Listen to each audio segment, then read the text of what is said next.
Hey guys, Sean T. Phillips here on that brand new DVD Blu-ray Tuesday shop video today. They're gonna go out today, see what things came out, see what things are on sale. I know today, the big releases are Maze Runner, The Death Cure, Paddington 2. I think there's Hostels. I know there's a couple other ones as well. Also gonna try and go to a thrift store or two today.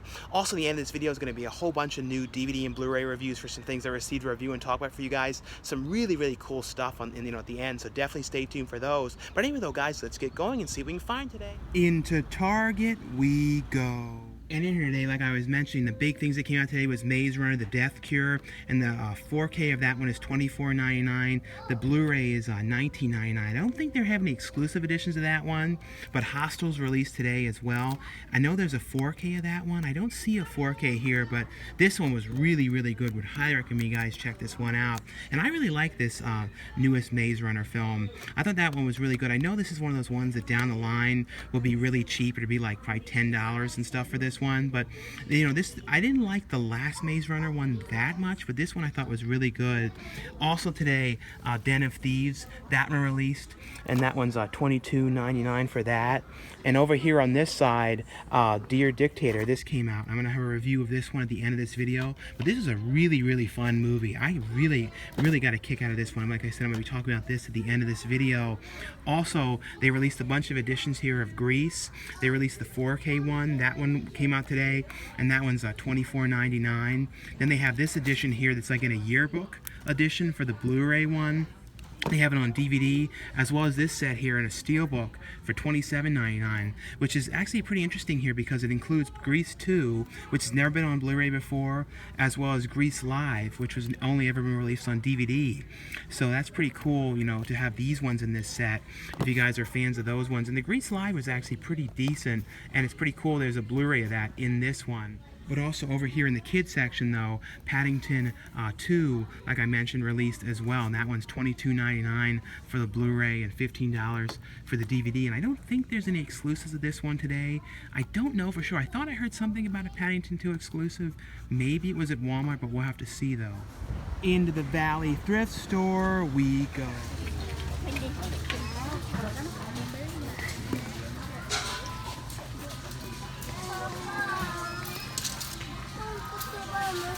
Very busy in here today.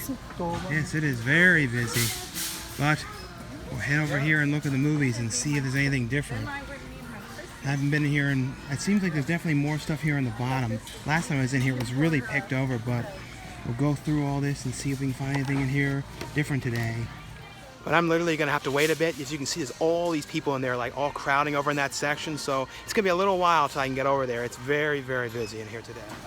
Well, like I said, though, there's all kinds of stuff on the bottom and everything. But luckily enough that people have cleared out a little bit. But I'm going to have to go and look through all this. I'm not going to make the mistake, too, of mentioning if something's out of print and before I pick it up. Because, like, last time I did that, and, like, people, like, grabbed it before I even could get it. So I'm definitely learned my lesson in here, but this is definitely, when it comes to like a thrift store and one where people are really in the DVD section, this is definitely the one that I feel like is one of the busiest ones I've ever encountered.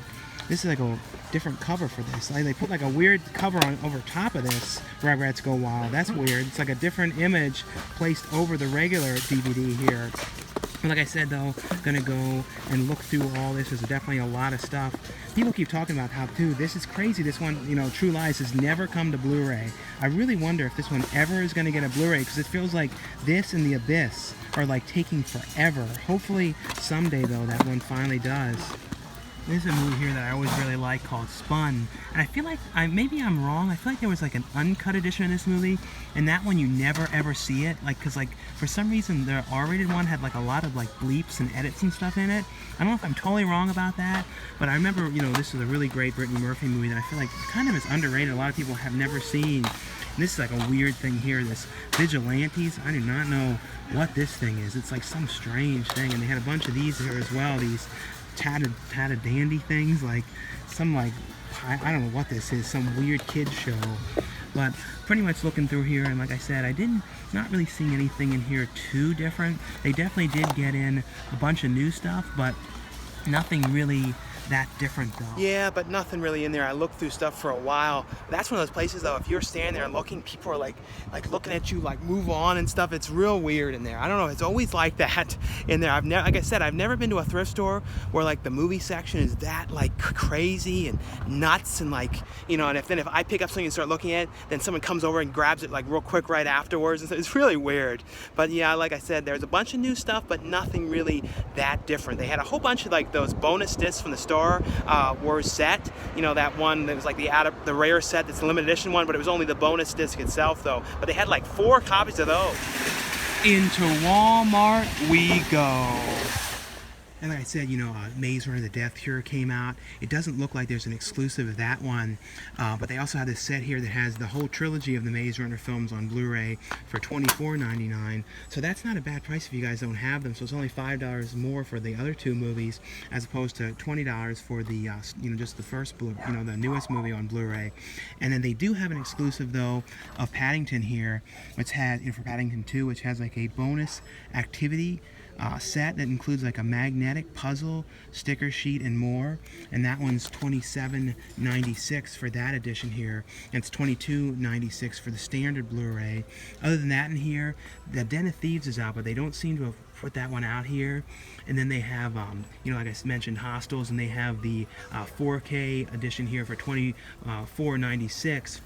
This one came out today as well, this one called Forever My Girl, which I reviewed this one, I believe, last week. And I actually like this one. It stars the main actress who was from the film Happy Death Day. And this is one of the things that was today as well. This, I think there's a Steelbook as well that came out. And this is the new edition of Deadpool. This is like the 2nd anniversary one here. And this has like $8 towards the film, but it includes like bonus paper dolls, tattoos, decals, and more. And I believe, like I said, Best Buy should have a Steelbook. And one of the other ones today was this film Zombies. This is a Disney original film, as well as Backstabbing for Beginners. But I talked about this one, I believe that was last week. I talked about that one. And this past weekend I saw a couple different films. The first one I saw was Super Troopers 2, which was really cool to see all the characters together again. You know, the last Super Troopers film was in 2001. And I remember when that one first came out, that was one of those movies that everyone really talked about. It was one of those films, kind of like Office Space, where it was like a really, really big video hit. You know, it wasn't a film that really got saw in theaters, but when it came to video, everyone, like, you know, really saw it and discovered it then. But it was really cool to see all the characters again, and all the cop characters again. And this one, they were all sent to Canada because of something with the mapping. A portion of, you know, Canada was going to end up becoming America, and they had to go there during the transitional stages between it becoming America. And it was them having all kind of problems with the cops and all sorts of situations. It wasn't like the absolute funniest movie or anything, but really was cool to see all the characters again. And I always liked the other Broken Lizard films as well, like Club Dread. But like, it definitely was, though, if you guys are a fan of the original film, definitely is worth seeing. The other one that I saw was the Amy Schumer film, I Feel Pretty. So there's a similar, you know, people kind of compare it a little bit to Shallow Hal. It's about Amy Schumer's character. She falls off of her exercise bike and knocks herself over the head.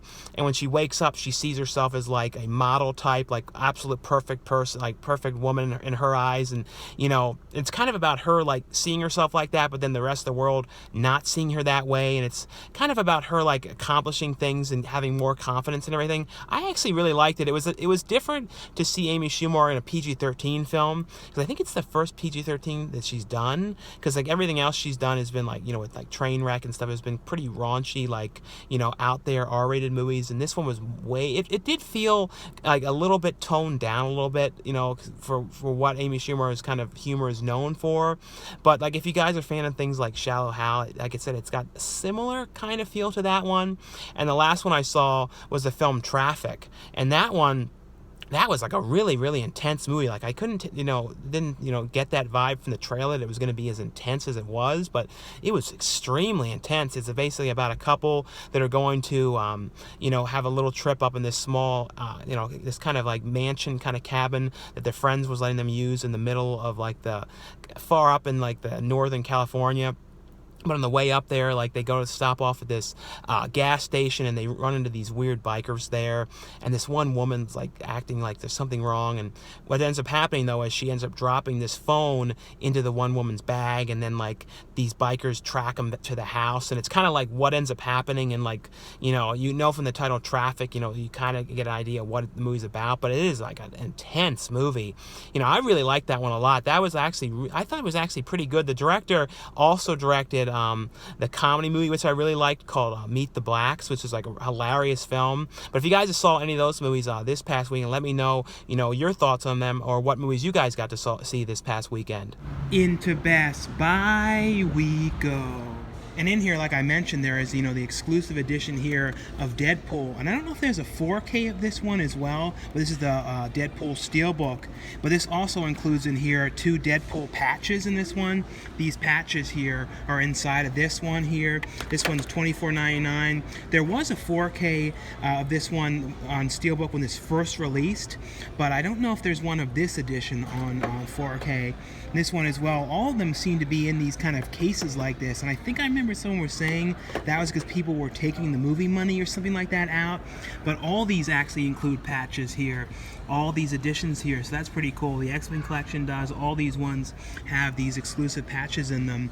But over here, though, they have this set here, too. And then this is like, I don't know if this is like an exclusive to here or not, because the one of this at Walmart didn't have this. This has all the movies together, and there's some kind of I don't know what this thing is in here, like a bandana. I know all of them include this comic book, but I'm not sure what this thing is here included with this.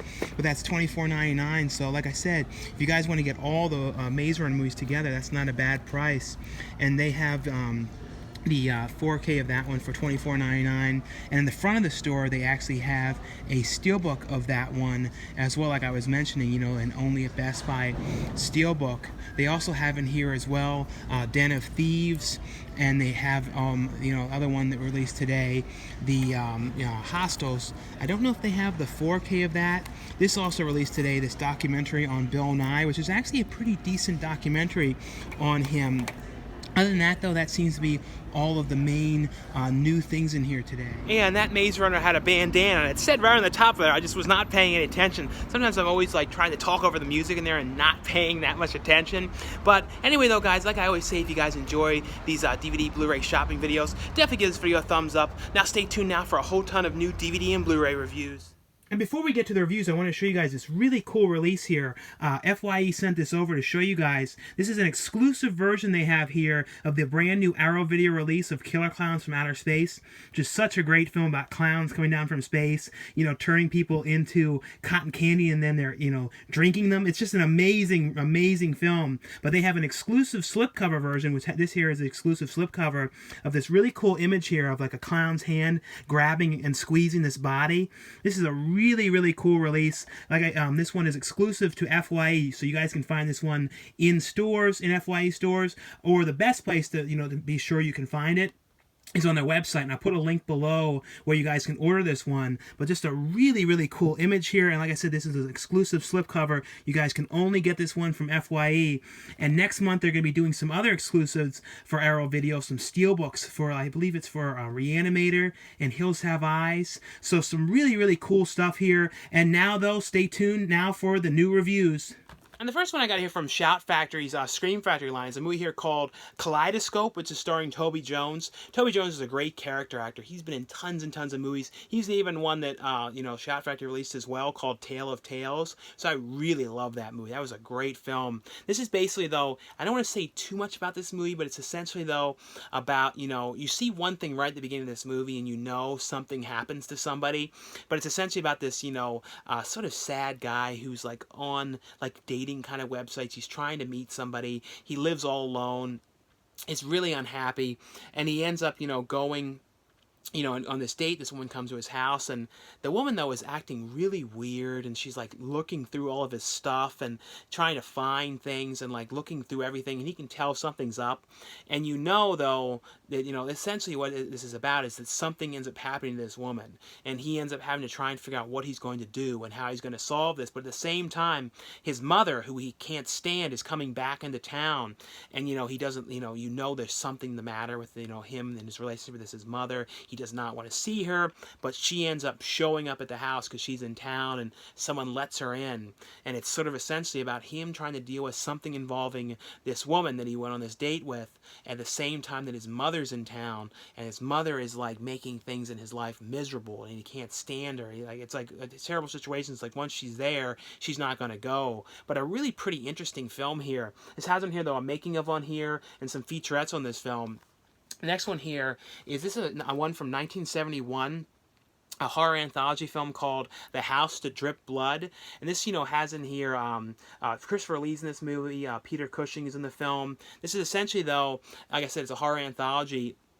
It's all dealing with things that happened in this one house through the generations, because like this, you know, this investigator is looking for this woman who's gone missing, so he's going and talking to the cops about, you know, this woman who's an actress about, you know, had gone missing and kind of vanished, and he's trying to figure out exactly, you know, if he has any leads or has any idea about where she went or anything, and he's talking to the cop, and he's saying, oh yeah, well, where she was, there were some really weird things that happened in the past, and there's a lot of the strange stuff. So it's essentially him telling the stories about 4 different groups of people who lived at the house throughout the years and kind of the things that had happened. And it was all the, you know, different really creepy, weird things that had happened. Like one guy was like a writer, and he wrote about this like creepy ghoul kind of character, and then like he started actually seeing this person, like somebody that he wrote, is kind of coming to life and coming after him, and he's a very, very creepy, weird looking guy. But it's, I don't know, this is actually a pretty cool, you know, old school, you know, 70s horror anthology, in the similar style to like, you know, Tales from the Crypt.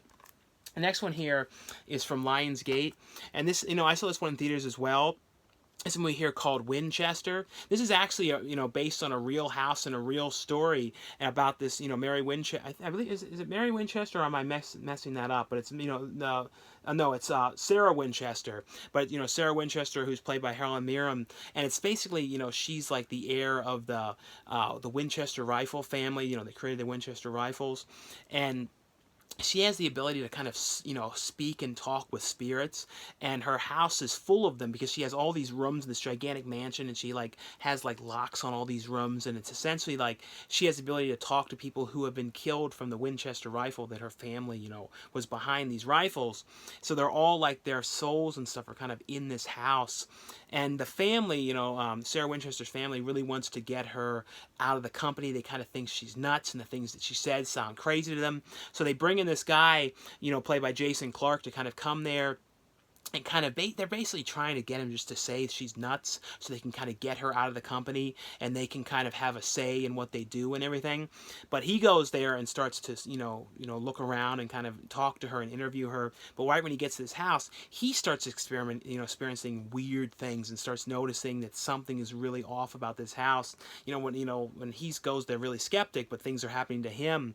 I'll say though, there are some really good jump scares in this movie. There's one specific jump scare that I remember, like when I saw this in theaters, like got me so bad, like it was so creepy, and I don't know why, because it wasn't like super scary like what it was, but for some reason it just really was like a heart-stopping jump scare in this movie. And it was like, woof. And not that many things that I've seen in a long time that have like a strong jump scare that like works so much. This one really had a great one. This has on here though a making of featurette on this one, but actually kind of a creepy movie, and I love the house setting. It's a really great setting with all these rooms and everything. The next one here is the 4K edition. This is from Lionsgate as well, of the movie starring Jake Gyllenhaal, called Source Code. This is actually a pretty cool, kind of trippy, out there movie with the whole concept of what this is, and it's Jake Gyllenhaal's character. You know, he's this, you know, last thing he remembers, he was like on this mission with the army, and then all of a sudden he wakes up on this train, and he's like, well, how am I on this train? What has happened? And he doesn't even, you know, this woman is talking to him on the train, and, you know, she's acting like, you know, she knows him, and he's like, I don't know who you are. And then immediately after, 8 minutes in to him waking up on this train, the train explodes, and then he ends up inside of like a weird kind of like a little like ship kind of submarine kind of little room thing with this woman talking to him saying, you're on this mission and you have to figure out exactly, who is involved with it, making this train explode, and why is, where is the explosive and who planted it. So he basically has 8 minutes, and every time he fails, he ends up, waking back up and then gets sent back in. And the way he gets sent in too is like a really trippy thing. He has to say like these certain type of code words and everything. Then all of a sudden he wakes back up inside of this guy's bodies, again, on this train, and he has to figure out, if he doesn't have it figure out who it is in 8 minutes, it's going to happen again and again and again and again until he, figures it out. This is honestly a really, really interesting film. I didn't watch this one, since I saw this in theaters. This came out in 2011, but to watch this again, this is actually a really cool movie. 4K wise though, looks great. They did a really great job, 4K wise. I always say with 4K too, the big thing, and I've always said this a lot, is the HDR, which is the high dynamic range, which is the contrast levels, which is much, deeper dark levels and deeper colors and everything, and brighter colors. But definitely looks great on 4K. A really, really slick film. It has on here though a bunch of features from the past release. Commentary tracks on here. It has on here 5 crazy details you might have missed, which is a 4K only exclusive on this one. It has a bunch of featurettes and interviews, but a really, really cool movie here.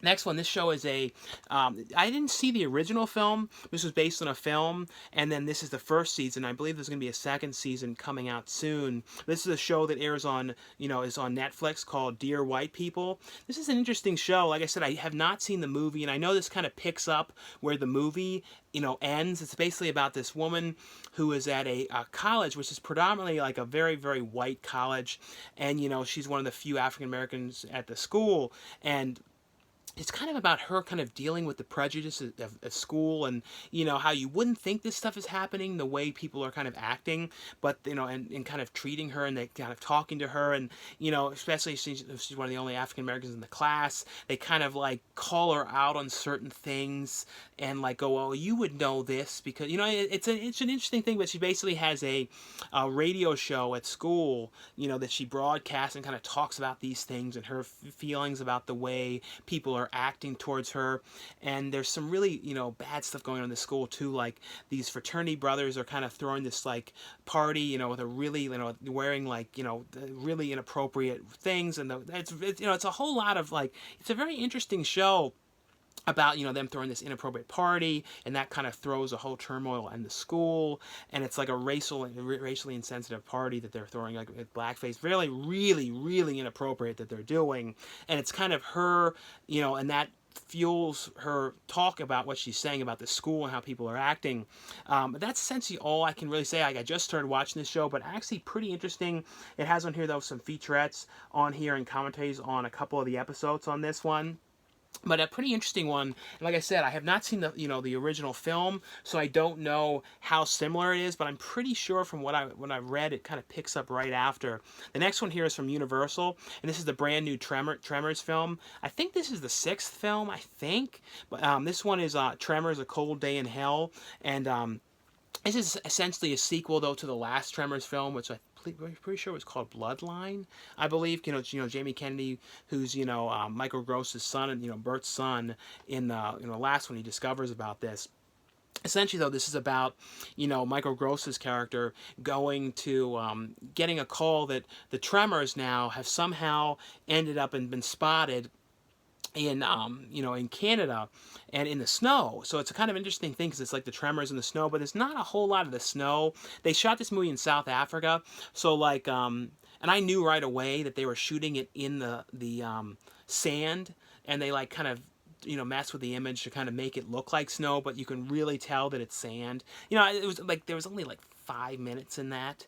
A movie, a Tremors one that was 100% in the snow would be kind of cool, though.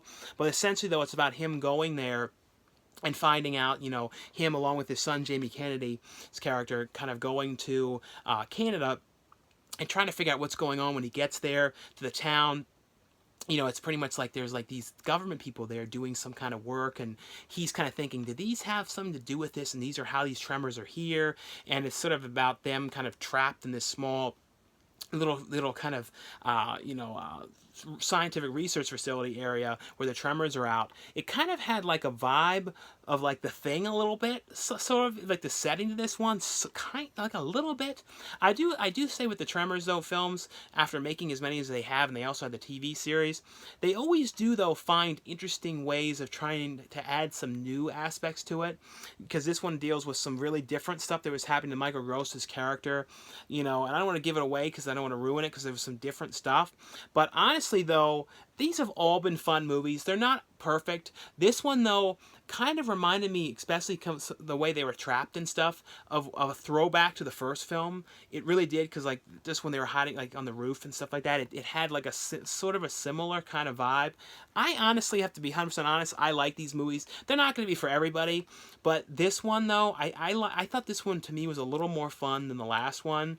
This is, you know, if you guys are fans of the Tremors movies though, I would definitely say to check this out. It has on here though a making of on here, anatomy of a scene on this one. But honestly though, if you guys have seen this one too, let me know your take on it.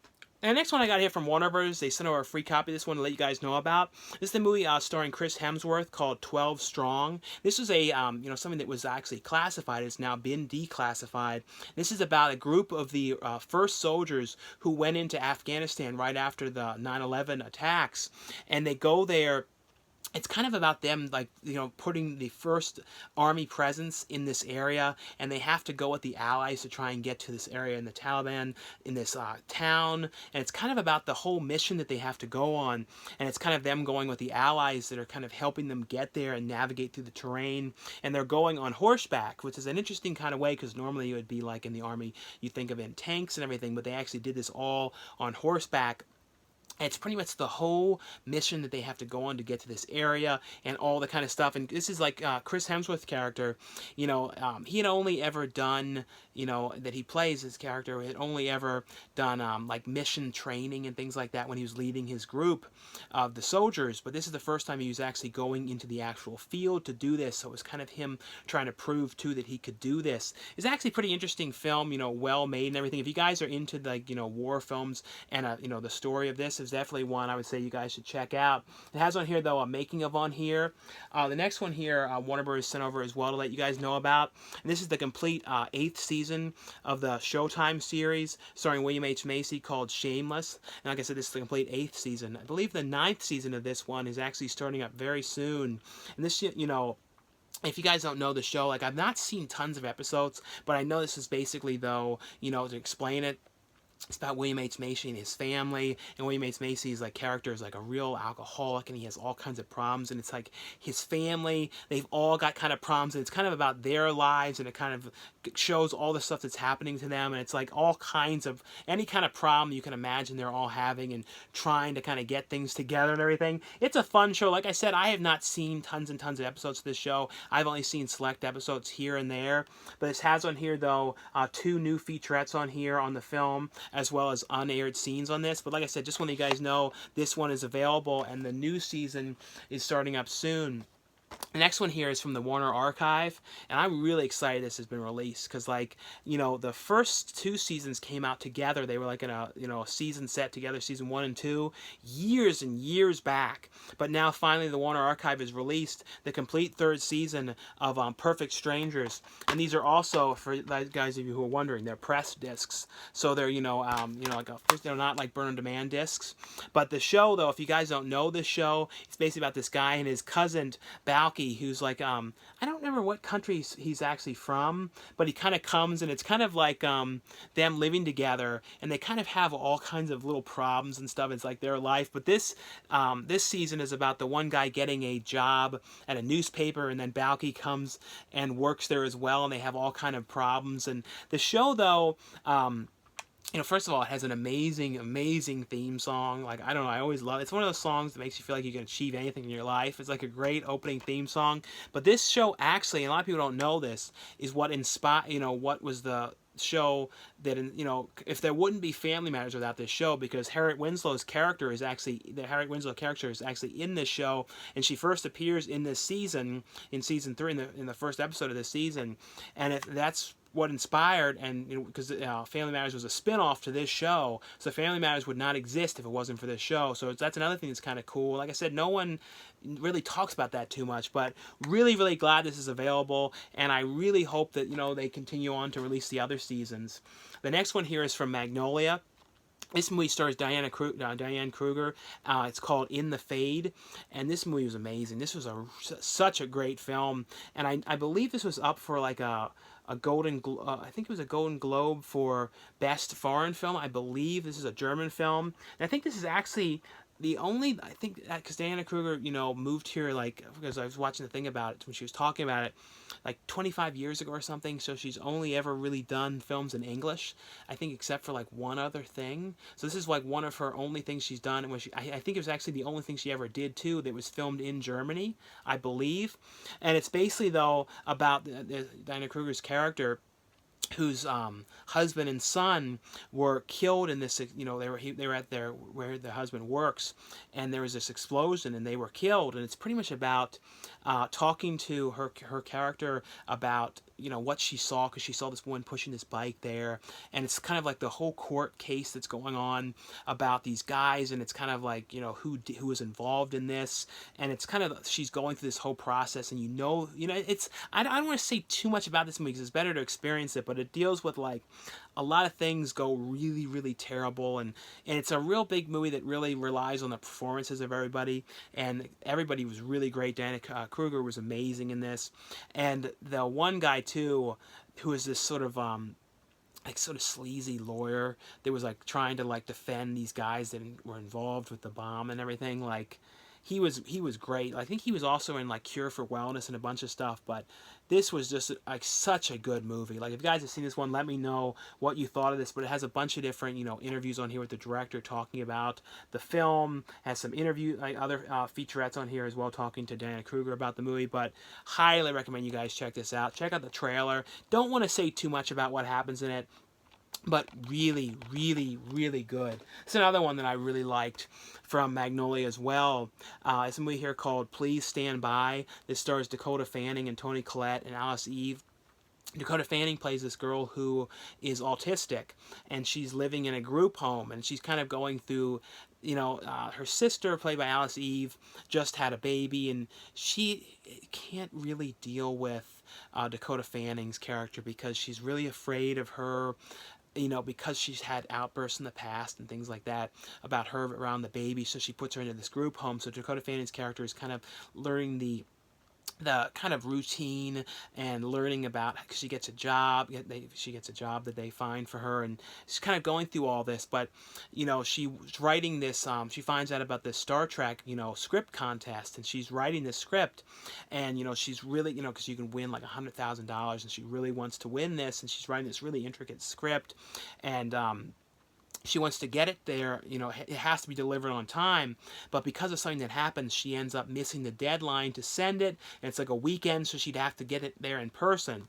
So it's kind of her, you know, leaving this group home when no one knows that she's leaving. She sneaks out, and she goes on this journey to try and get from San Francisco down to LA, and kind of the things that she goes through, and the kind of people that she comes across, and like some real, kind of like everyone is kind of giving her problems. And it's a movie too, I feel like it's important too to show, though, that okay, somebody could have autism or a form of autism, but it doesn't mean that they can't do something. And it's kind of it's important to show that, you know, her character is able to do these things and is able to go on her own, and kind of show that the sister that she can do that. I don't know, I honestly, though, really, really like this movie. This was a really, really good movie. Always a fan, though, to be honest, of Dakota Fanning, but I really like this. It's like this update, honestly, there's some really good stuff. This and In the Fade are two really good ones. It's really nice, honestly, when I have stuff that are really good. You know what I mean? Like, that I really, really like. Both of those. It's another one that, to me, although it's not an amazing movie, I liked it as well, and it's a movie called from Cinedigm called Dear Dictator, which has Michael Caine in this film. Odeya Rush, who was in The Giver, and she was in the Goosebumps movie, is the main girl in this film. Seth Green's in this movie, Katie Holmes, Jason Biggs, and it's basically though about Odeya Rush's character who has to do like a school assignment on like kind of like a person she has to write about, and she writes about this dictator, who's like a dictator in this kind of village, and no one really likes him because he's kind of violent and they all have problems with him and they want to overthrow him. But she starts kind of writing to him and becomes kind of like pen pals, and he writes her back and starts writing back and forth these letters. But he ends up getting thrown out and overruled, and he gets kicked out of his house and everything, and he ends up escaping and finding out where this girl that he's writing back and forth to lives, and he kind of goes and wants to hide out in her house, and he's hiding out in there, and like there's these amazing stuff. Michael Caine's character wearing these ridiculous disguises. You can kind of see in the back like this weird wig and everything, and kind of looks like a crazy magician. And it's kind of just like about this girl who has like her own problems in school with bullies and people like that, and Michael Caine's character is kind of helping her a little bit, and Seth Green is in here too, and he's like has like a real big fetish for feet, and there's like some really ridiculous stuff with him and like Katie Holmes' feet. I don't know, it's not a perfect movie or anything, but I thought it was really funny. I thought Michael Caine was great when he was wearing this wig and stuff, like that weird look. I don't know, if you guys have seen this, let me know, but I recommend checking that out. Like I said, it's nice when there's some really fun stuff, because some updates, it's like, okay things when I'm talking about it, but there's been some stuff that I really, really enjoyed. And the next one I got here is from Sony, and it's a movie here called Film Stars Don't Die in Liverpool. This stars Annette Bening and Jamie Bell. This is based on a true story. This is about, actress Gloria Graham. This is about, like, her, in her later years in life, like her last years, about how she ends up meeting this guy who's a much, much younger guy, and it's kind of about their relationship and kind of how people around her are looking at her for having this much younger boyfriend and the whole thing that's going on. But it deals with her, though, when she's very sick, and like they're kind of trying to figure out exactly what's going on, and she's like, it's just kind of like a character piece about the whole thing and about this love between them, and like kind of like her stuff, dealing with her stuff in her career and all this sort of things about her trying to figure out too, like what's going on with this sickness that she has, because it's like not looking good, and it's kind of like goes through the whole thing. This has on here though a comedy track on here with the producer and the director on this. It has a music video on here by Elvis Costello, as well as a conversation with Elvis Costello, a Q&A on this one with Annette Bening and Jamie Bell, making of the music video on this one. The next ones here are from Olive Films. This is a movie starring Cher, Bob Hoskins, Winona Ryder, and I think this is like one of the first, or one of the early or super early Christina Ricci films, and it's a movie called Mermaids. This is one I'm pretty sure I remembered seeing like as a kid, because I always was a big fan of Bob Hoskins. Bob Hoskins, one a movie too, if you guys have never seen it, that he's amazing in, was a movie called Felicia's Journey. Like, that movie is amazing. Like, if you guys have not seen that one, that's like a must watch. But this is basically though about Cher's character, who like has her two daughters. Ryder's character like is like kind of like they're Jewish, but she like wants to be like a nun. She's very religious, and she thinks she wants to be a nun. But like Cher's character is always kind of has different boyfriends and has all these people that she's sleeping with all the time. And Winona Ryder's character is always like looking at her like, ugh.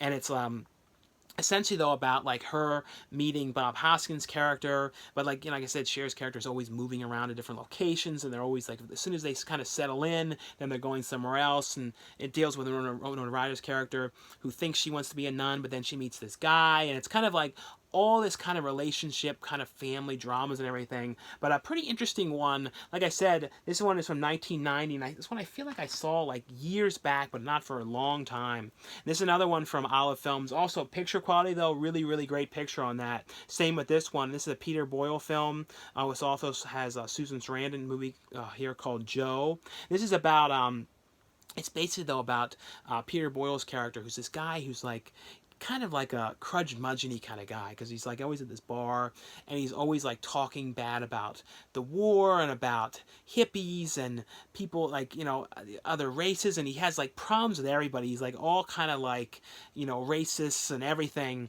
just like real like curmudgeon-y kind of guy. But he ends up meeting this guy who comes to this bar the one night, and he kind of is telling the story about something that he did, you know, and you see in the beginning of the movie, you know, what he did, and it's kind of him telling this, and it's just sort of about like the way Joe kind of changes when he hears what this guy did, because the guy kind of seems like kind of similar to him with his views, but when he, you know, when he finds out that something that he said, it kind of changes everything, and it kind of goes in a really different direction here. But picture quality wise, though, really great picture. This one too, like, I feel like you don't hear too much about this film. The next one here, and I'll put a link for you guys can order this one. It's a movie here, and it's from a company though called Blue Fox Entertainment, and this is a movie here called The Demon Within, or Demon Within. It's about this mother and daughter, though, who end up moving to this new house in kind of like a small kind of country area. And right when they get to this house, though, you know, when they first get there, though, they meet this priest, and then they start talking to him, and the mother meets this doctor guy she kind of likes and starts talking to him. But, you know, once they get to this house, though, the daughter, though, starts having weird things happen. She's having like really strange dreams. She has like these bruise on her side, and like just odd things are happening. And, you know, it's essentially, though, it's like a possession type film, because like the one night, though, she gets like pulled into the attic, and then right after this, like weird things are happening. But it deals too with the doctor, you know, who the mother meets and kind of likes and starts seeing, you know, about him, and he has some connections to this house as well. And it's kind of like trying to figure out exactly, you know, what has happened to this daughter, and, you know, how they can fix it. Like I said, it's a possession type film, but kind of a cool, you know, creepy possession film. The next one here is from Cult Epics. It's a movie here called Moonchild. And this is a film. It's from 1989, and you know, the band Dead Can Dance. And I can't remember for certain like other things that they did, but I know I had heard some of their stuff in the past. But the music they did in this is amazing. And the one thing that's kind of cool is they have on here, though, an isolated score tracks on this one, because like the soundtrack had never been released, and I'm pretty sure I read they said too that it's like totally lost. But they isolated the music on that, so you can listen to the music on this, you know, on the Blu-ray.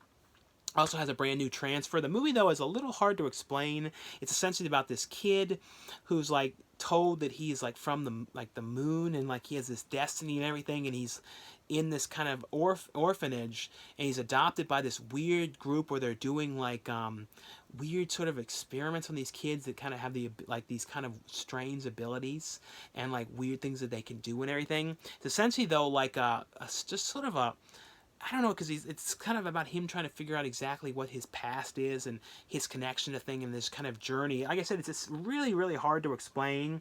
But transfer-wise, though, amazing transfer in this movie. It's a really, really well-shot movie, like I said, too, with really, really great music on this one. Has an interview on here, as well as lobby card, a photo gallery on this one. The next one here is from Umbrella Entertainment. Now, this one is in the PAL format, so you guys have to have a region-free DVD player for this one. It's a complete series of the show called The Adventures of Skippy. This show kind of reminds me a little bit like of kind of a similar vibe to Flipper, a little bit, but it's set in, you know, it's an Australian show, but it's got that kind of vibe that the show Flipper had, because it's like this family that works on this kind of wildlife preserve type zoo, and the kid has this kangaroo, and it's kind of like he adventures with his kangaroo, and it's like it kind of problems that happen too, but it's like the stuff they're doing along the zoo and kind of work they have to do and everything. But it's got a real fun, like, I don't know exactly what year this show started, this exact show here, but it's like got a 90s, like late 80s, early 90s kind of vibe. But like I said, I don't know for certain what year this was, but it's got like a fun, like I said, a Flipper kind of vibe to this one. And like I don't think this show ever like aired or anything in the US, so it's kind of fun to watch this show. Like I said, it's an Australian show, but maybe it did in the US on something, but I don't think so, though. And then the last one here, just want to let you guys know, is available now. And this is from Time Life, and this is the complete 4th season of Rowan Martin's Laugh-In. You know, this was originally only in the complete series set, or the complete set that they released, but now it's available, you know, in a single release here. And this is, you know, a sketch comedy show, and it has on here some guest stars in here, like Joey Bishop, Johnny Carson, Kara Channing, Tim Conaway, Bing Crosby, Andy Griffith, Vincent Price. Just a really fun sketch comedy show here, and this is the complete 4th season. But anyway, though, guys, that's all for the review portion of this video. Thanks again for watching and subscribing, and I'll see you guys later.